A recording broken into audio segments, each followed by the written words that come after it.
Queremos retomar, ou melhor, continuar a série que temos adotado sobre decisões. Eu sei que não é um tema fácil, nos coloca muito numa reflexão daquilo que a gente já tomou de decisões na nossa vida, outras que ainda vão ser colocadas em xeque, né, diante de nós. Mas eu queria que você meditasse comigo na palavra do Senhor nessa manhã e talvez abrisse seu coração, deixasse que o Senhor falasse ou registrasse algumas coisas sobre a palavra de Deus. Queria abrir primeiro um texto que é muito conhecido, e eu acho que eu não podia deixar de começar sem referir esse texto. Provérbios 3, 5 diz: confia no Senhor de todo o teu coração e não te estribes no teu próprio entendimento, ou não te apoie no teu próprio entendimento, não confie no seu próprio entendimento. Eu acho que esse é um bom início para pensarmos sobre decisões. Pensarmos que precisamos do entendimento, da capacidade de Deus para tomar atitudes na nossa vida de maneira que venham a ser bem-sucedidas. No fundo, é isso que nós queremos com decisões. Eu comecei a ler um livro, e você pode adquirir ali na nossa livraria. Tinham 2 unidades apenas, mas então corra aí. O livro se chama Pense à Frente. E é um livro que fala muito sobre decisões. E no livro, ele conta que os especialistas calculam que por dia nós temos mais ou menos 35 mil decisões para tomar. Talvez você ouça esse número e fale assim, parece demais. Mas se for registrar o momento que você decide ou não acordar, desligar ou não o despertador, sair para o lado direito ou para o lado esquerdo da cama, escovar o dente ou não, escovar o dente começando por esse lado ou por esse lado, você começa a ver como que o nosso cérebro processa milhões de informações ao longo da nossa vida e milhares ao longo do nosso próprio dia. Algumas decisões talvez não tenham impacto, outras decisões podem determinar como é que você vai terminar o dia, como é que o seu dia seguinte vai responder, mas o interessante é que a gente toma muita decisão. E isso acontece ao longo de toda a nossa vida. E eu fui pesquisando e eu vi que a área do nosso cérebro que é responsável por tomar decisões é o córtex pré-frontal.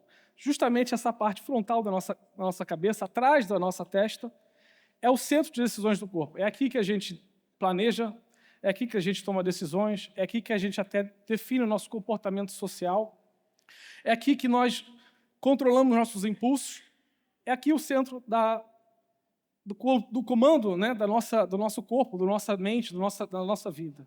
E é interessante que é justamente a perspectiva de frente que se depara com as coisas. Agora, quando nós passamos por alguns momentos de estresse, não é, de descargas, às vezes curtas ou prolongadas, isso afeta o nosso córtex cerebral de maneira que o nosso cérebro desvia o foco e passa para outra parte do cérebro a questão do comando da ação do corpo. Pelo estresse, pela descarga de emoções, há ali talvez desconexões das nossas ligações neurais.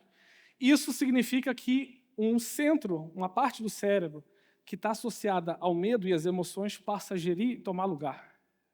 Eu achei isso muito interessante, porque de verdade é o que nós vivemos. Quando a gente para de raciocinar, refletir com a nossa mente, normalmente somos sujeitos às nossas emoções, elas tomam conta, agem por impulso e às vezes nós depois vamos nos arrepender por decisões que tomamos porque foram governadas por nossas emoções e não pela nossa razão. E aí a gente vai ser inundado por hormônios, não é? Cortisol, adrenalina e várias outras que vão nos guiar para decisões que às vezes vão ser motivo de arrependimento mais tarde. Tomar decisões não é fácil. Eu não sei se você gosta de tomar decisões. Decisões pequenas talvez sejam mais agradáveis de tomar. Mas decisões do dia a dia, elas podem estar sendo sempre acumuladas e acumular um estresse na nossa vida. O autor desse livro ele fala que há 3 grandes dificuldades ou possíveis problemas a afetar a nossa decisão.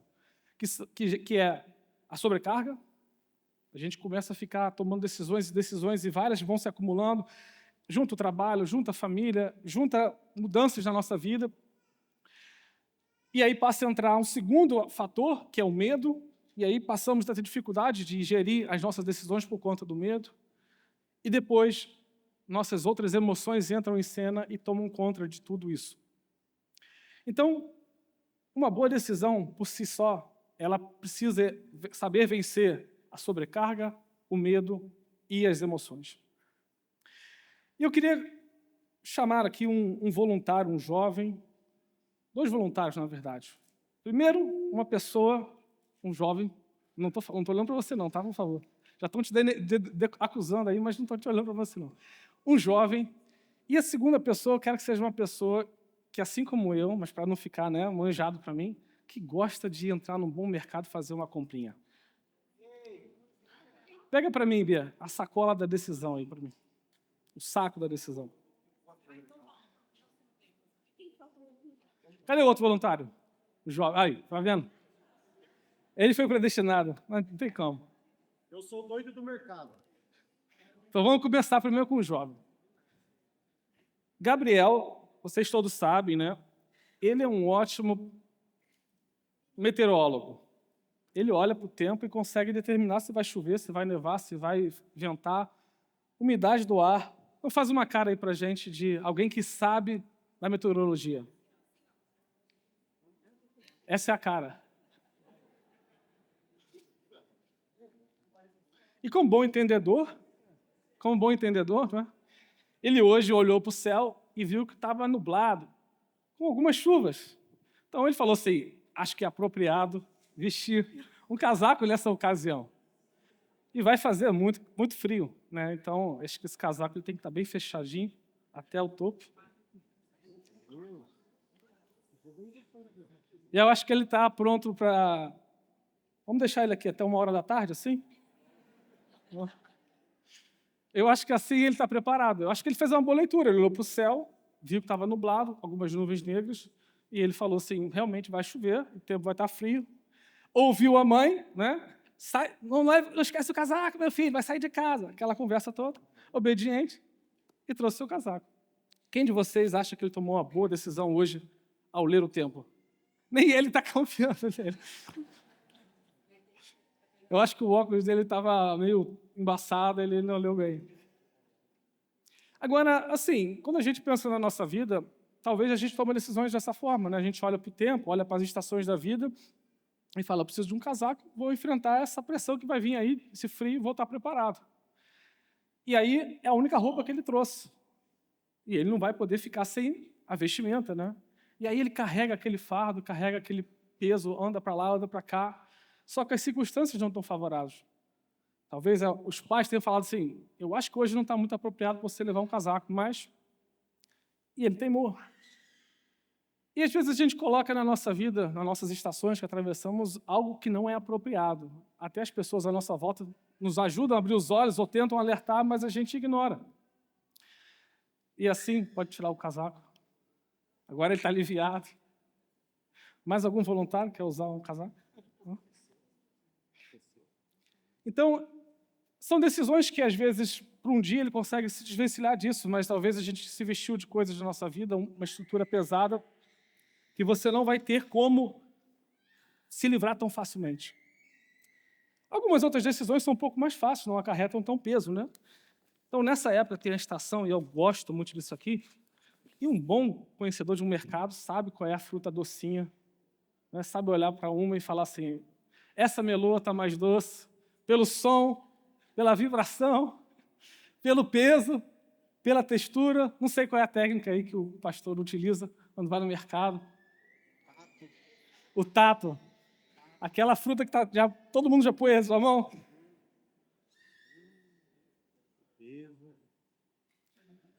Qual seria a consequência dele escolher mal essa fruta? Talvez só aquele arrependimento e aquela raiva na hora de, depois do almoço, comer uma fruta que não tem graça nenhuma e você achar o primeiro cão do lado e falar assim, toma aí, Totó, né? Obrigado, era só isso. A sua foi mais fácil, Já. Não posso levar o melão já?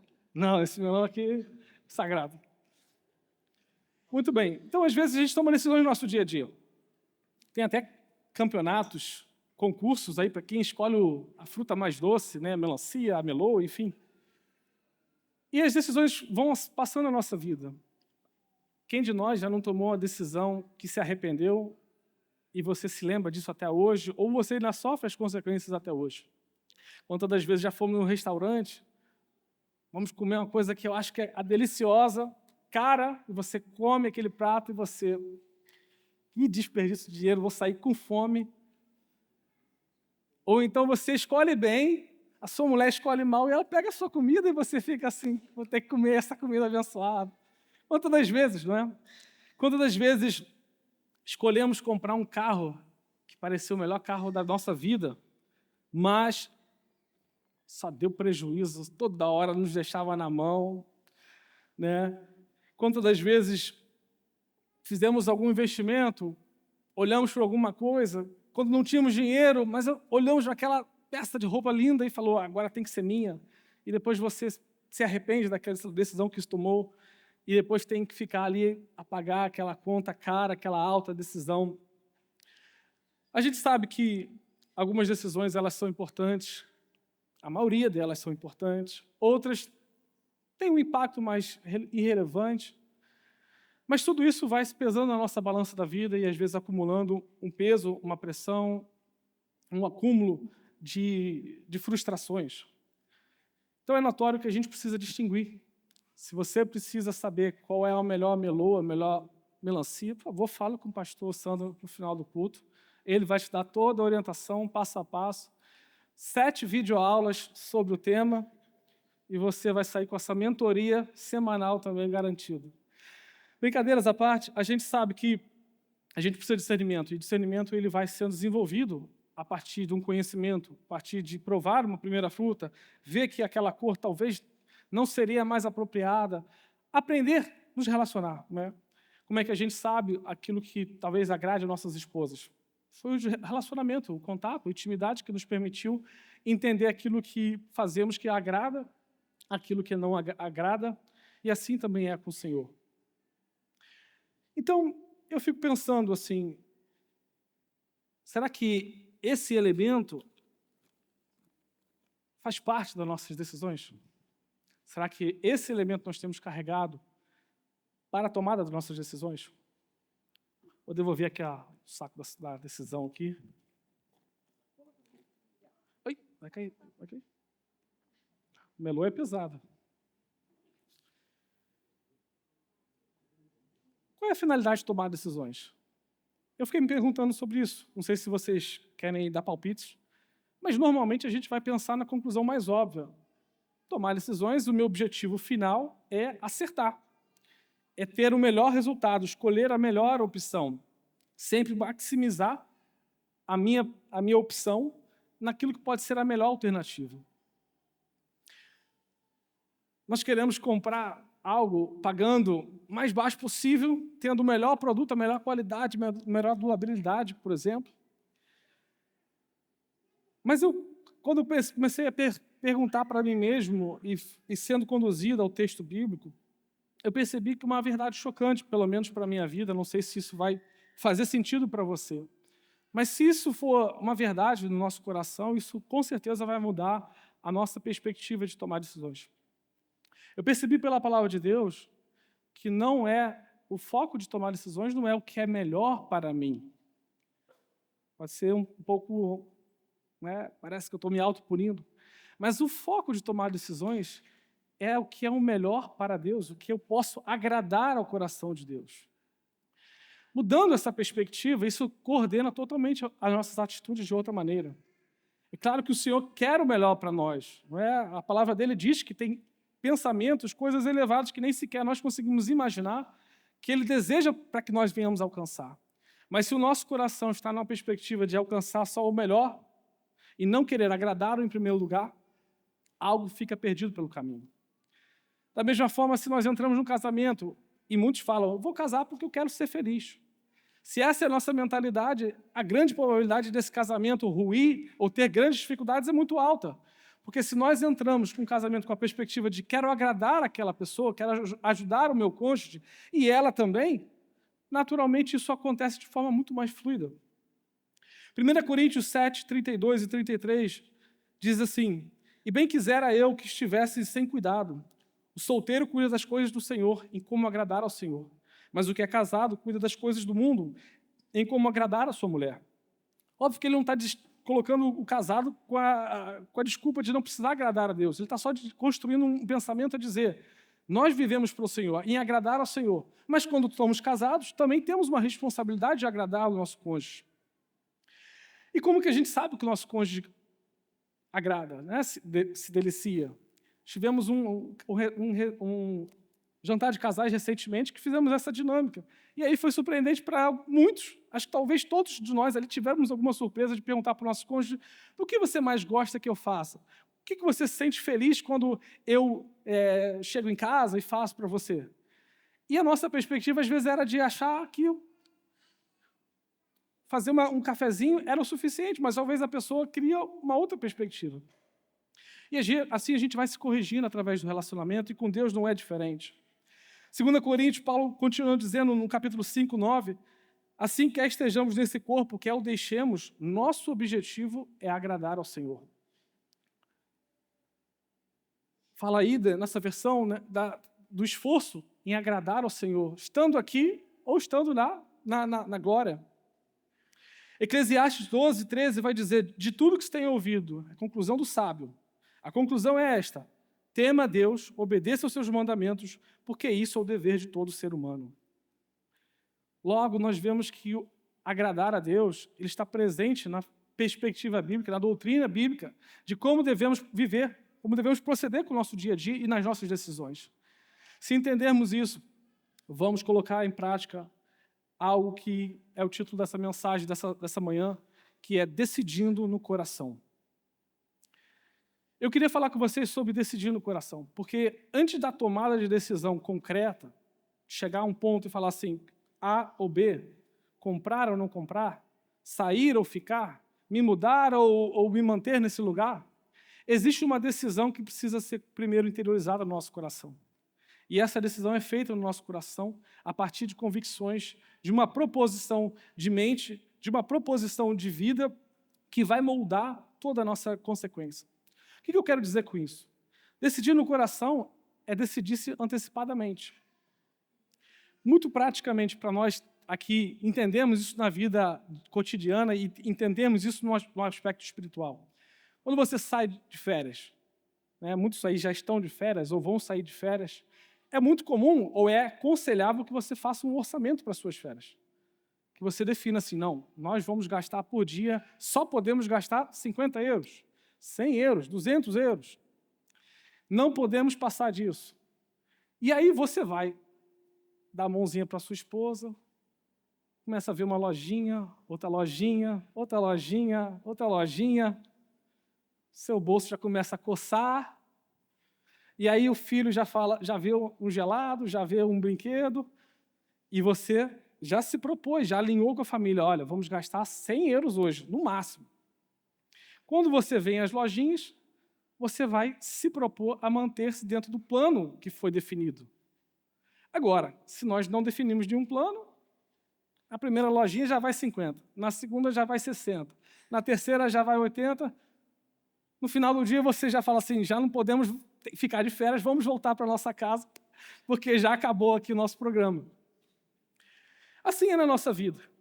E se nós decidimos no nosso coração pelo Senhor em como agradá-lo, todas as nossas consequentes atitudes ou decisões irão refletir isso de forma muito mais fácil. Não vai ser difícil, mas vai ser muito mais fácil. Como é que nós podemos ver isso? Vários homens na história bíblica, José, que se colocou em propósito de coração em agradar a Deus, e você vê isso da forma como ele foi tentado, ele diz, como que eu poderia fazer algo assim, dessa forma, contra Deus? E ele não foi tentado uma vez, foi tentado várias vezes. Então, não sei, e acho que não foi fácil a resistência de José, mas, com certeza, se propor no seu coração foi algo que facilitou o seu sucesso. Nós vemos o texto de Daniel, que o texto mesmo diz ali que Daniel se propôs no coração não se contaminar.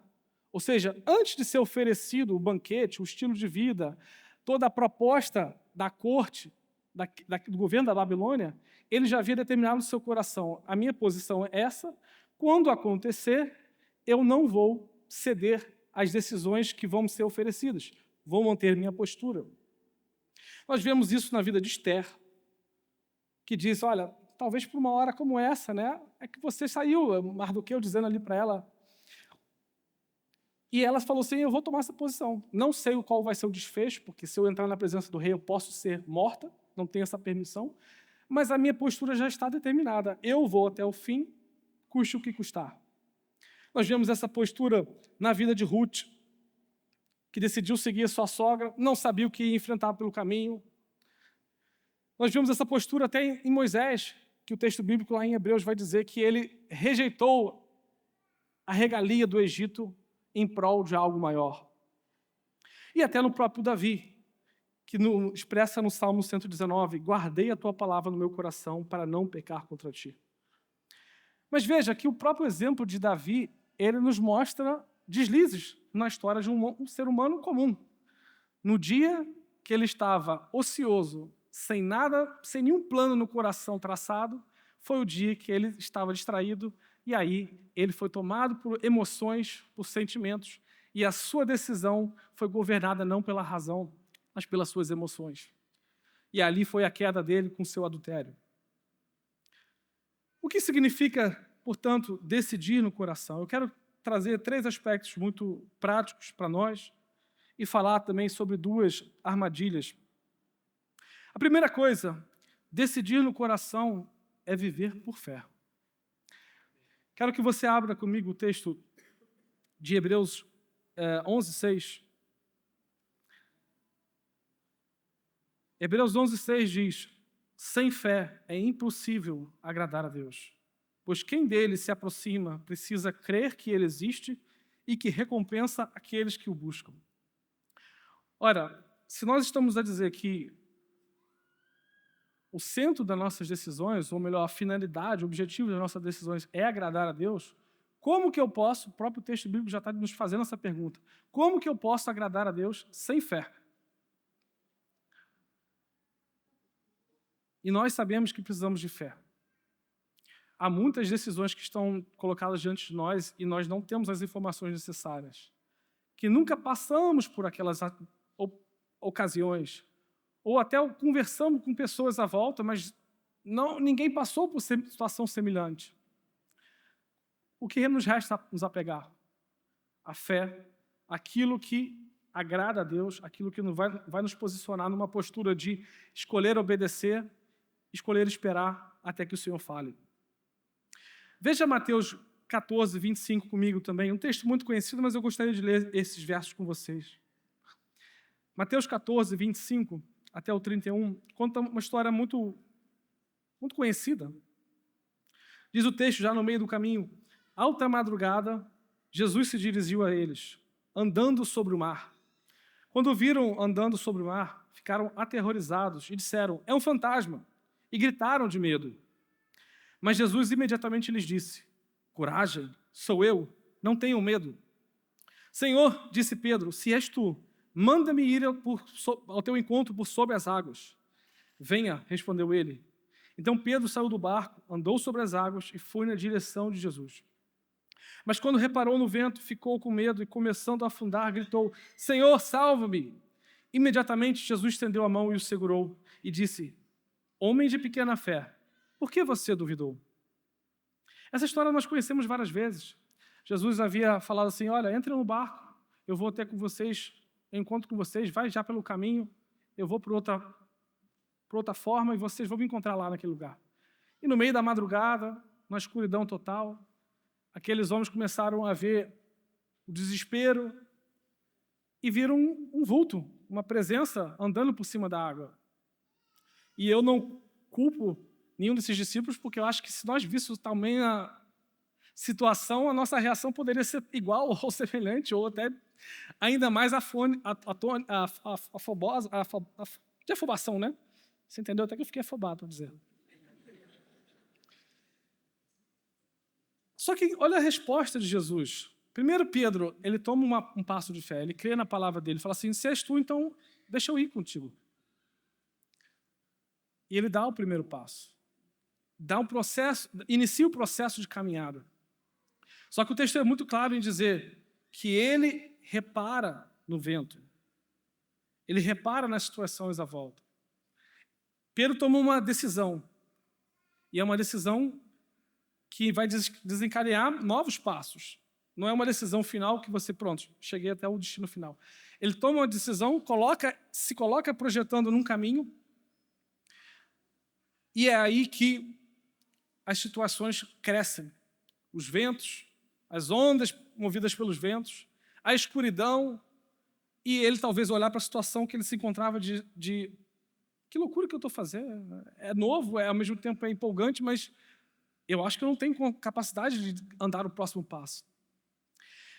E, claro, Jesus o resgata, e Jesus está sempre lá para nos resgatar de decisões que tomamos, ou até do meio da caminhada de fé que ele nos convida a fazer, e nós relutamos em seguir esse caminho. Mas a resposta de Jesus, ou a pergunta, melhor dizendo, para ele é: por que você duvidou? Jesus chama aquele discípulo que andou sobre as águas de homem de pequena fé. Eu não sei qual era o adjetivo que ele tinha para os outros discípulos que ficaram no barco. Mas se aquele homem que andou um pouquinho sobre as águas era um homem de pequena fé, e Jesus chama a atenção por que ele havia duvidado, há uma lição aqui para nós. Há uma lição que, mais uma vez, a fé precisa existir entranhada nas nossas decisões. Tanto é que Cristo vai dizer, numa das suas mensagens, quando o Filho do Homem vier, encontrará fé na terra?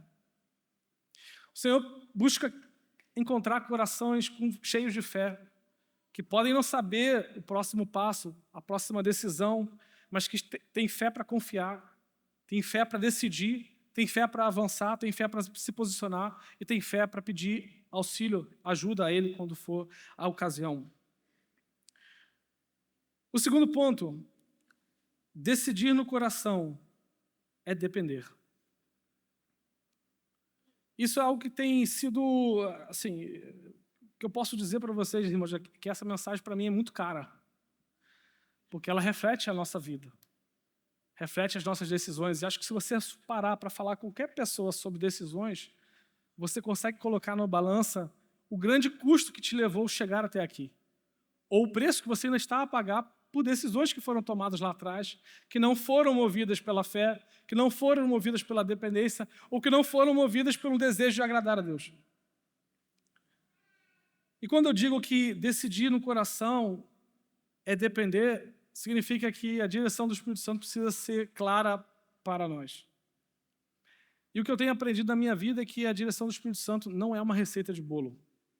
Sabe aquele youtuber que você vê que faz as receitas? Minha esposa gosta de um que ela fala assim: a receita desse rapaz pode fazer que não tem erro. Se seguir, não tem erro, vai dar sempre certo. Mas a direção do Espírito Santo para nossas vidas não é assim. Não é uma receita de bolo. Você pode fazer exatamente aquilo que Deus disse para o Daniel fazer, para o Brian fazer, e o resultado nem sempre vai ser igual.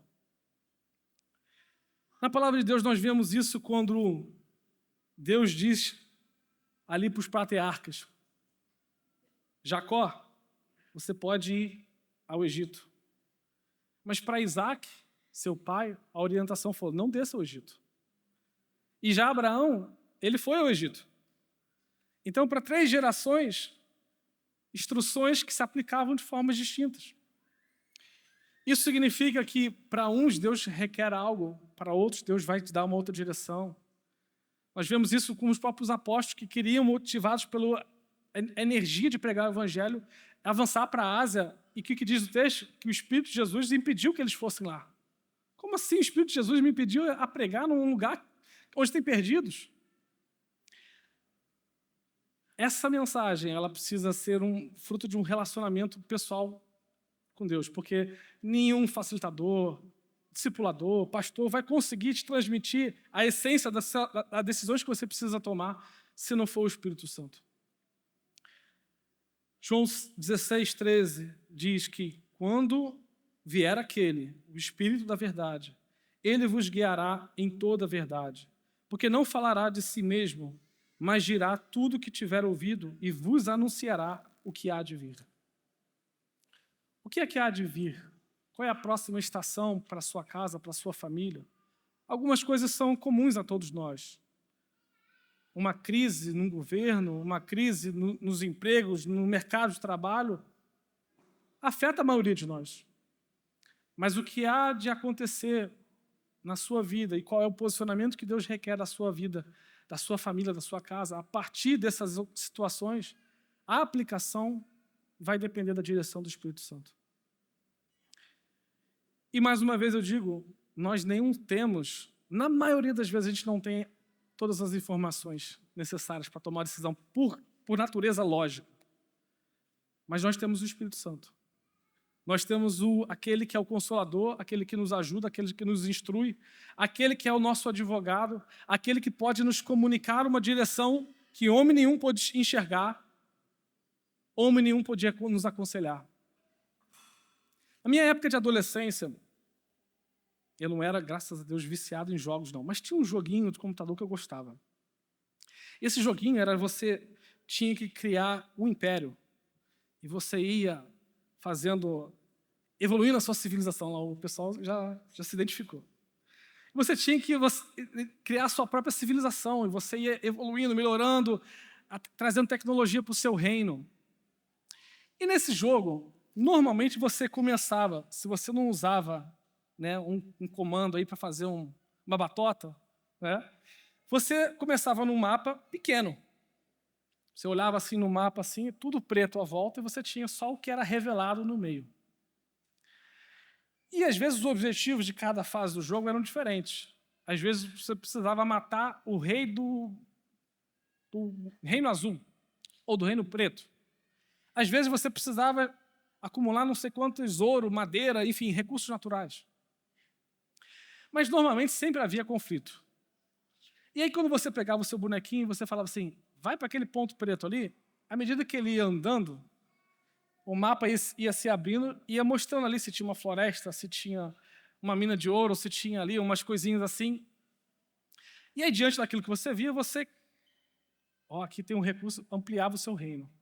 Mas às vezes você jogava num pontinho preto e você via já um soldadinho do outro lado, já tacando uma flechinha em você, já vindo com a espada, já vindo com um cavalo, e você, e agora? E naquele jogo, eu fiquei refletindo, né, sobre esse jogo quando eu pensava na questão de tomar decisões e não saber aquilo que está diante de mim.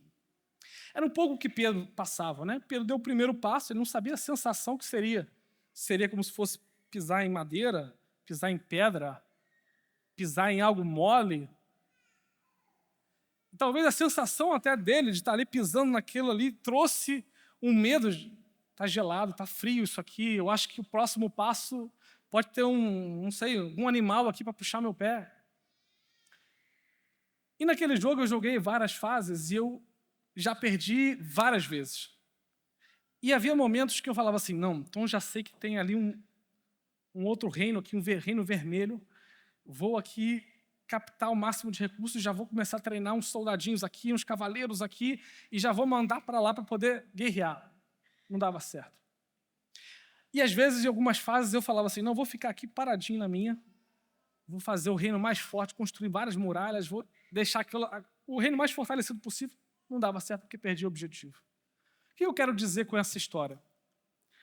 Há momentos que a gente precisa ficar posicionado, não agir, não ir para a guerra, fortalecer nossos recursos, nos educar, nos capacitar, buscar conhecimento. Há momentos que isso nem está tão estabelecido na nossa vida, nem temos muralhas muito fortes, mas o objetivo final é ir atacando, abrindo o caminho. E quando a gente perde o tempo, quando a gente não sabe ler as estações e qual é a decisão prática, a gente toma decisões erradas. E aí essas decisões erradas normalmente vêm em derrotas, em feridas, em ataques, em acúmulo de frustração, e aí você se depara com esse processo que o nosso corpo vive muitas das vezes. Estresse, cansaço, sobrecarga, e você quer simplesmente desligar a sua cabeça, ficar num canto recluído, não quer saber de nada, não quer saber de ninguém, quer ficar parado. Você olha para o céu, vê as nuvens e fala, vai chover, preciso de um casaco. Mas está em pleno verão, é aquela chuva, é a metodologia que nos engana. Há 2 anos atrás nós fizemos uma viagem com os meninos, na época o Estevão não era nascido, mas Teodoro tinha 1 aninho. E nessa viagem eu olhei a previsão do tempo, era verão, início de julho. E eu falo assim, Europa não chove no verão. Se chover, uma chuvinha igual tivemos hoje, né? Que o Gabriel, infelizmente, trouxe o casaco. E eu vi a previsão do tempo. Falei assim, vamos ver o que vai ter hoje. Não levei guarda-chuva, né? A gente foi de avião e tal. E eu vi que tinha lá período de chuva durante a tarde. Falei, vamos assim mesmo, vamos passear. Chuvinha não deve ser nada. Não molha nada, né? E aí passeamos, andamos lá. Tinha um carrinho do bebê. Eu tinha 2 carrinhos. 2 carrinhos, né? Um para cada criança, facilitar um pouquinho os ombros. E aí a gente estava voltando já. E aí, assim, a gente queria entrar no metrô para poder voltar para a nossa casa, né? A gente estava passeando, na verdade, era isso mesmo. Estávamos passeando, e aí eu comecei a olhar para o céu e falei assim, vai vir chuva aí.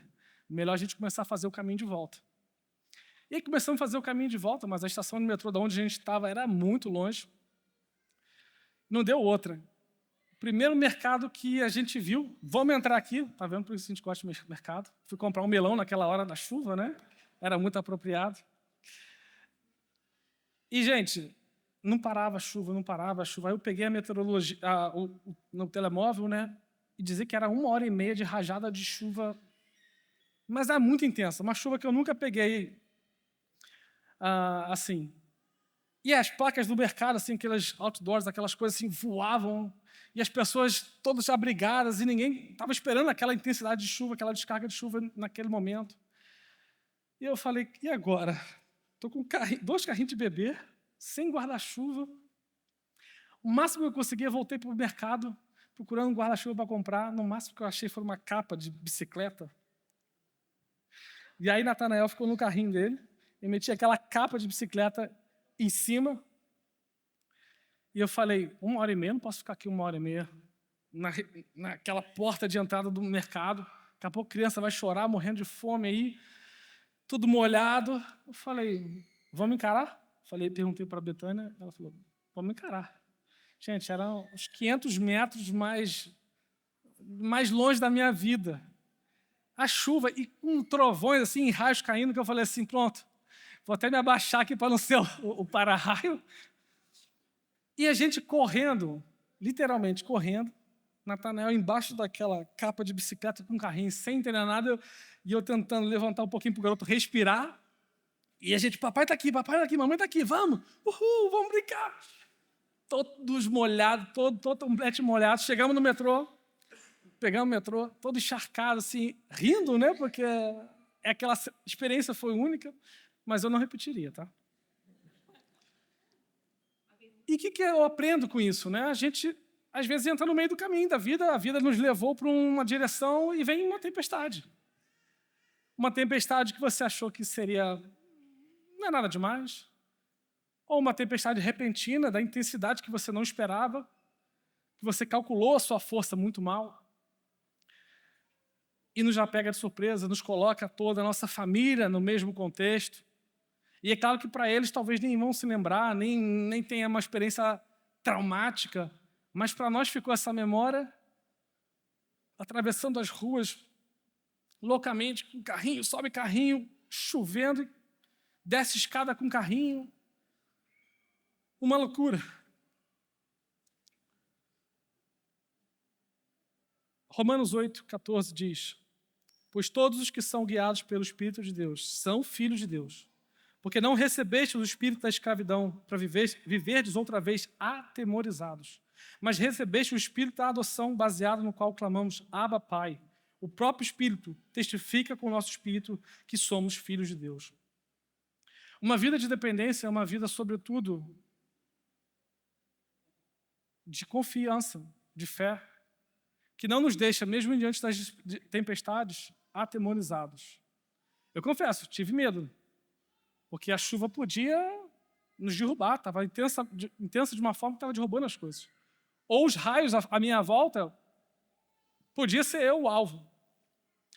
Mas uma vida guiada pelo Espírito Santo, ela não vive debaixo do temor, ela não é paralisada pelo medo, ela não é controlada pelo medo, ela não desvia, não perde a essência do seu foco, do seu comando, baseado nas emoções.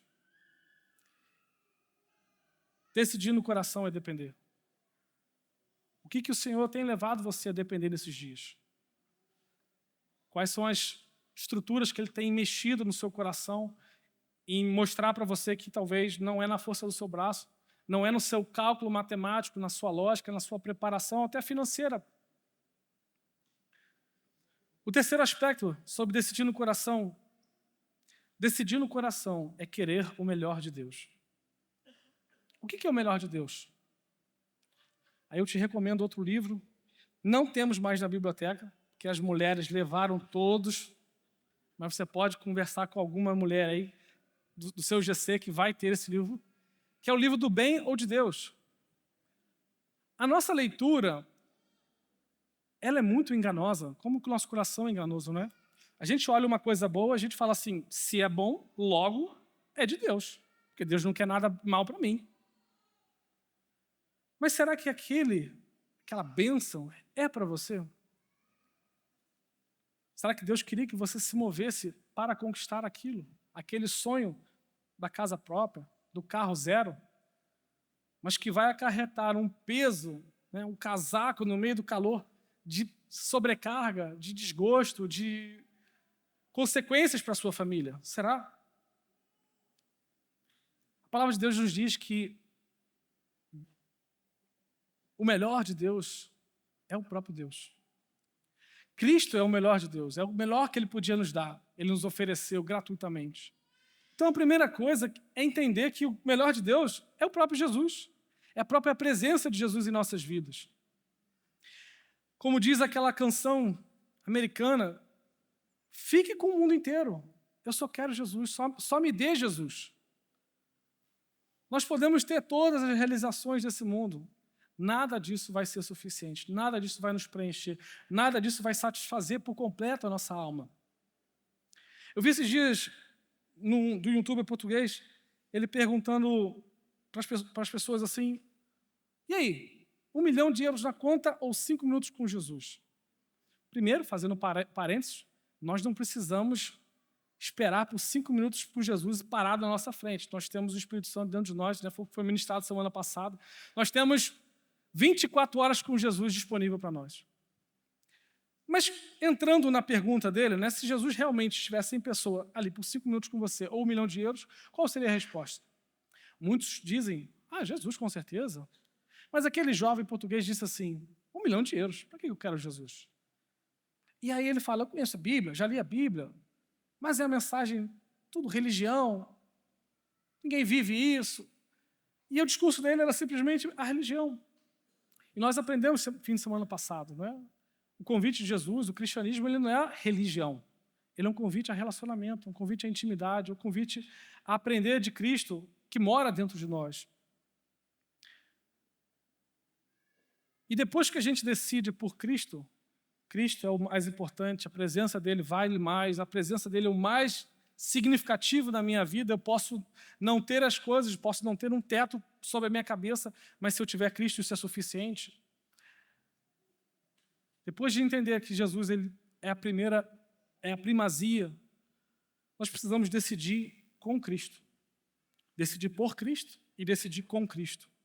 E assim é o segredo de uma vida realizada, de uma vida com o melhor que podemos desfrutar. É isso que o próprio Jesus fala. Reinar em vida, eu chamei vocês para reinar em vida. Viver na dependência, viver na realização de agradar ao Senhor, viver pela fé e não pela nossa vista.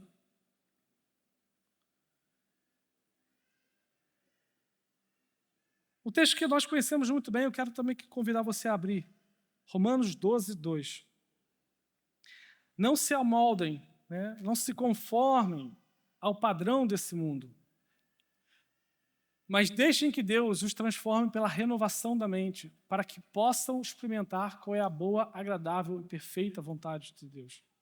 Deus quer para você coisas boas? Sim ou não? Deus tem essa perspectiva para nós. Uma vontade que é boa, que é agradável e que é perfeita. Aí eu volto ao tema da discussão, né? Se é bom, é porque é de Deus? Pode ser que sim, pode ser que não. O que era o melhor para Jesus? naturalmente falando, vamos lá. Era morrer, se entregar, sacrificar? Era a melhor opção para Jesus? Não, a melhor opção para Jesus era pegar aqueles seguidores, continuar arrebatando as multidões, rebelar contra os judeus, os romanos, falar assim, agora é o novo reinado. Isso era a melhor opção para Jesus. Mas a opção que Jesus tomou foi de obediência.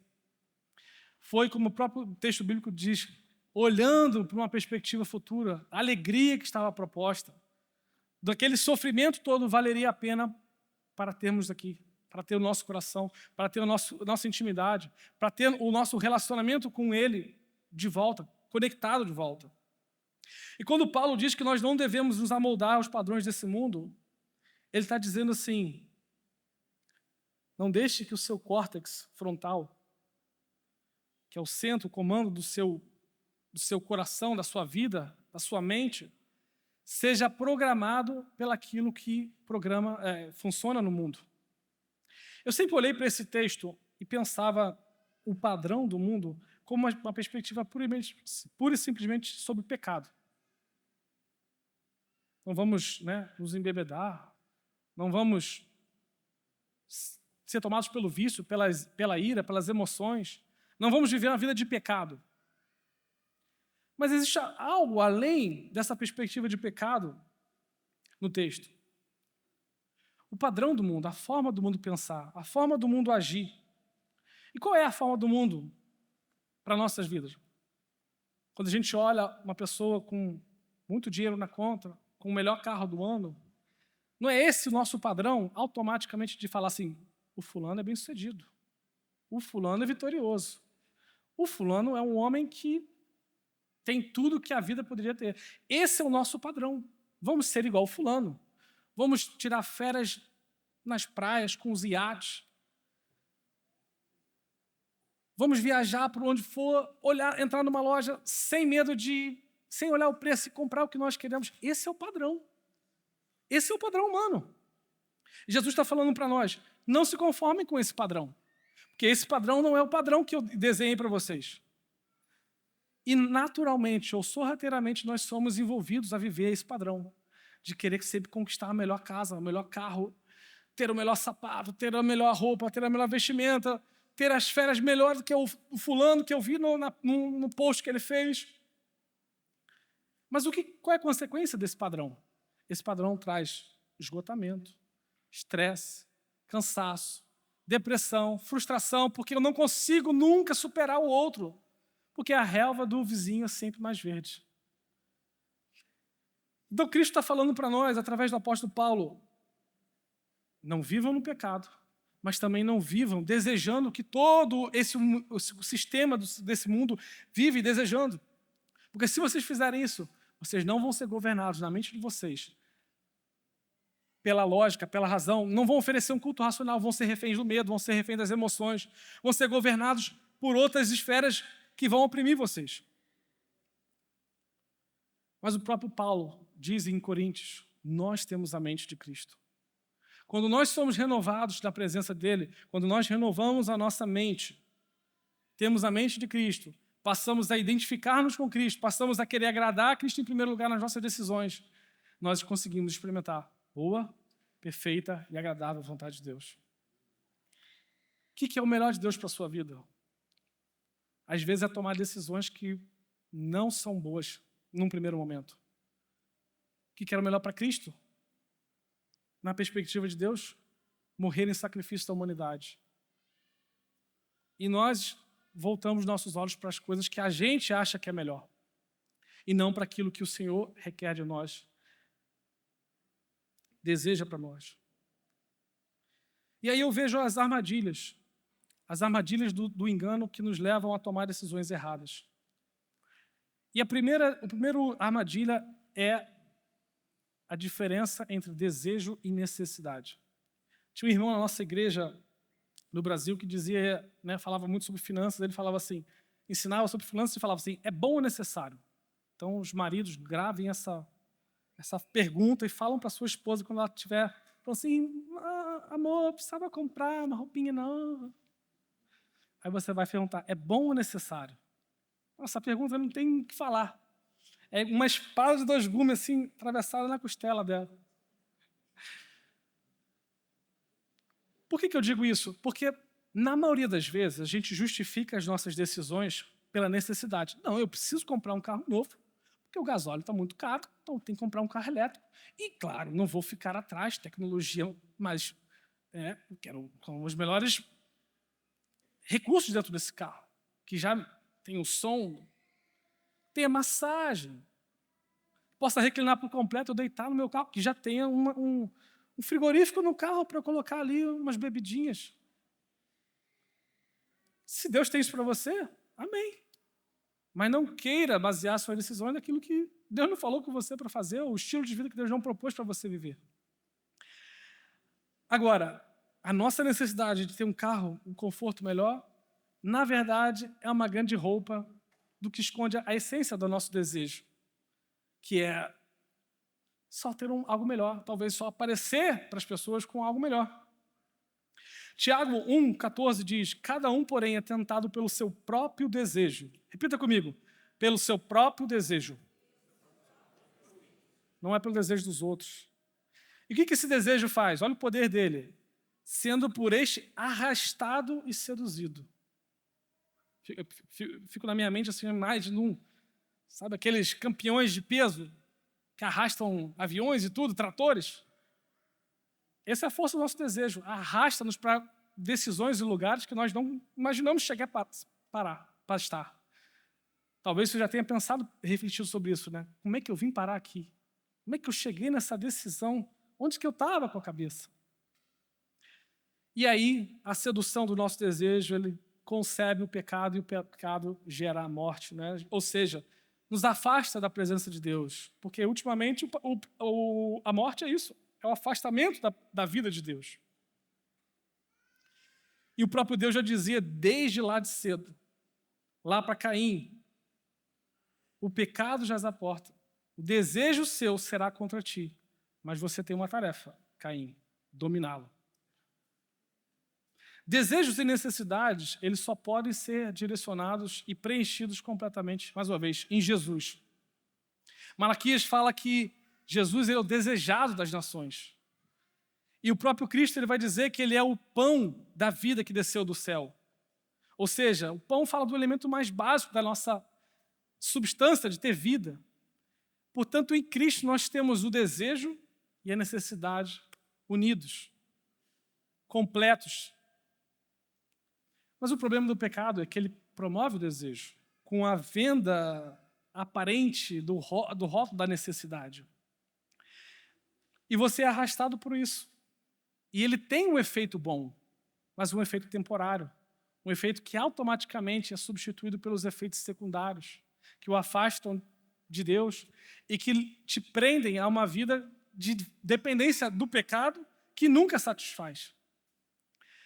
Só em Jesus nós temos a completa satisfação do nosso coração, dos nossos vazios, das nossas frustrações. É só Ele que preenche. Existe um remédio que, não sei se vocês já viram, coloca para mim aí. Está vendendo aí, ou melhor, já vende desde aquela época. Esse remédio aí, ó. Necessi Plus. É bem barato. Não custa dinheiro nenhum. Você pode comprar em qualquer lugar. O que ele te vende? Proteção, saúde, desempenho, bem-estar. É indispensável. É a sua necessidade, você precisa adquirir. Mas, na verdade, é a roupa do pecado para satisfazer desejos como seu status, prazer, desejo, sentimento de aprovação, aparência, conforto.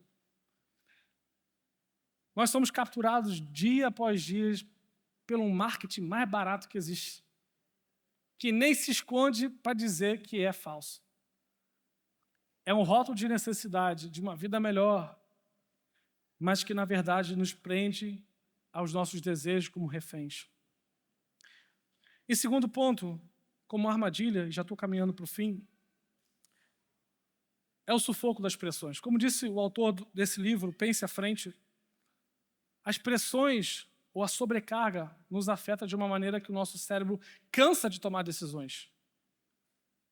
Por isso é muito comum você estar no seu trabalho concentrado, tentando decidir as melhores coisas, e quando sai do trabalho, você está tão esgotado que uma decisão como comprar isso, lavar a louça, essas coisas, é demais.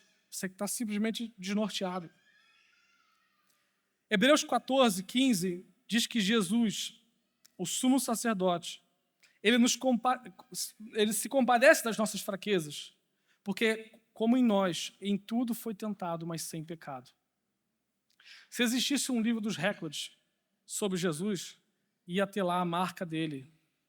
Passou por tudo e nunca foi pecado. Nunca pecou. Ou seja, ele tem o único título, ele é o único detentor de ter passado por todas as aflições humanas e jamais ter cedido à pressão. Jamais ter decidido mal, porque ele decidia pela obediência. A vontade dele era agradar o Pai. E essa precisa ser a nossa motivação, isso precisa ser o nosso maior exemplo, agradar a Deus. E finalizo com esse texto de Tiago, Tiago 1, 2 a 8. Olha o que Tiago fala, que é uma grande dificuldade viver isso. Meus irmãos, tende grande alegria o fato de passarem por várias provações, sabendo que a provação da fé que vocês têm produz perseverança. Ora, a perseverança deve ter ação completa para que vocês sejam perfeitos e íntegros, sem que lhes falte nada. Se, porém, alguém de vocês necessita de sabedoria, peça a Deus, que a todos dá com generosidade, sem reprovações, e ela lhe será concedida. Peça, porém, com fé, em nada duvidando, porque o que duvida é semelhante à onda do mar, impelida e agitada pelo vento. E até aí.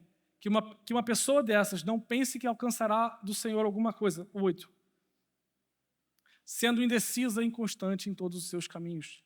A minha versão diz, o homem de ânimo dobre é inconstante em todos os seus caminhos. E o 7 diz, não pense que esse homem inconstante receberá do Senhor alguma coisa. O que eu me deparei com esse texto e tive um entendimento? Quantos de vocês creem que nós precisamos de sabedoria para tomar boas decisões? Levante sua mão. Agora, quantos de vocês acham que precisam de uma pressãozinha, um sofrimentozinho, para tomar boas decisões?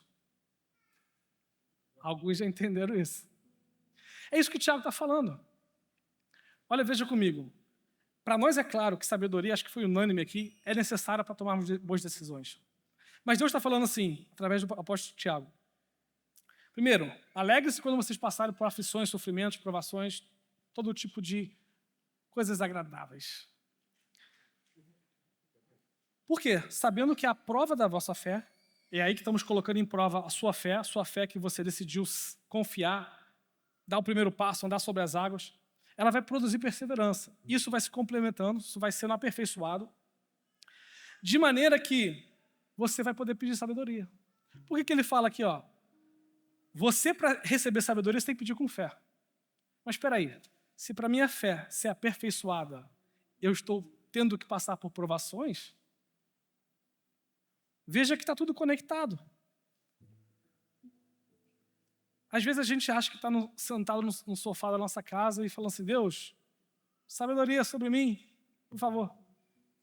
E às vezes a sabedoria está vindo, mas está vindo através de dificuldades, de provações, de oportunidades que Ele está provando a sua fé, o seu posicionamento. E aí sim, você com fé, com ousadia, com coragem, você pede a Deus e Deus dá o quê? Com generosidade, sem reter nada. Mas aí ele fala, o homem que é dobre, o homem que é inconstante. O que é um homem inconstante? Um homem que decide mal. Ou ele decide, a hora acerta, a hora ele erra, ele não sabe para onde que ele vai, ele decide com base nos outros. Olha, vamos fazer aí uma votação aí, o que eu devo decidir amanhã? Tá bem, vamos então decidir por isso, porque a maioria ganhou. A gente não consulta a Deus, a gente toma decisões baseadas no achismo ou no que viu que funcionou para o outro. Esse homem é inconstante. E esse homem não recebe sabedoria. Mas não recebe porque Deus não gosta de dar. Não recebe porque não tem fé. Não recebe porque não foi exercitado na sua fé. Não recebe porque não foi provado na sua fé, não desenvolveu perseverança. Então Deus está falando para nós que nós precisamos de sabedoria para decidir? Com certeza. Mas que Ele não nos livra de provações e dificuldades, sofrimentos, porque Ele sabe que ali a nossa fé vai aumentar, vai ser desafiada a confiar mais e mais na vida dEle. Eu não sei que decisões você tem para tomar, tem lutado em tomar, tem diante de você. Eu sei como é que foi a minha semana desde a segunda-feira. Na segunda e na terça-feira eu não queria nem levantar da cama. Eu não tinha força. Todas as pressões das decisões que eu tomei, algumas incorretas, e das que eu ainda tenho que tomar, algumas para me livrar das decisões passadas, e outras porque eu não sei qual o curso da ação, pesavam sobre mim. E nessa hora eu via literalmente essa palavra se manifestando. Medo, sobrecarga, emoções, um misto de raiva, um misto de desejo de desaparecer. E é nessa hora que o Senhor convida-nos para desafiar a nossa fé, provar o nosso coração, para renovar a nossa mente e falar assim, opa, região que controla as emoções, não é você que define o curso das ações. É o Senhor, mas através de uma escolha racional, uma escolha de obediência, uma escolha de dependência, uma escolha de posicionamento de fé, de viver por fé. E sabe o que mudou de segunda-feira para hoje? Nas decisões que eu tomei? Nada. Porque a maioria dessas decisões que eu tenho para tomar, que eu já sei, não foram tomadas. Ainda não chegou o momento. Mas, por outro lado, o que mudou por completo foi a disposição no meu coração de tomar um posicionamento de, se vier isso, eu já estou posicionado, não vou sair dessa rota. É como você, como eu e Betânia precisamos nos casar. Eu vou casar com uma mulher em santidade. É o posicionamento que eu faço, é a decisão que eu tomo no meu coração antes de conhecer ela. E mês que vem já completamos 10 anos de casado para a glória de Deus. Espero que não debaixo da chuva e raios.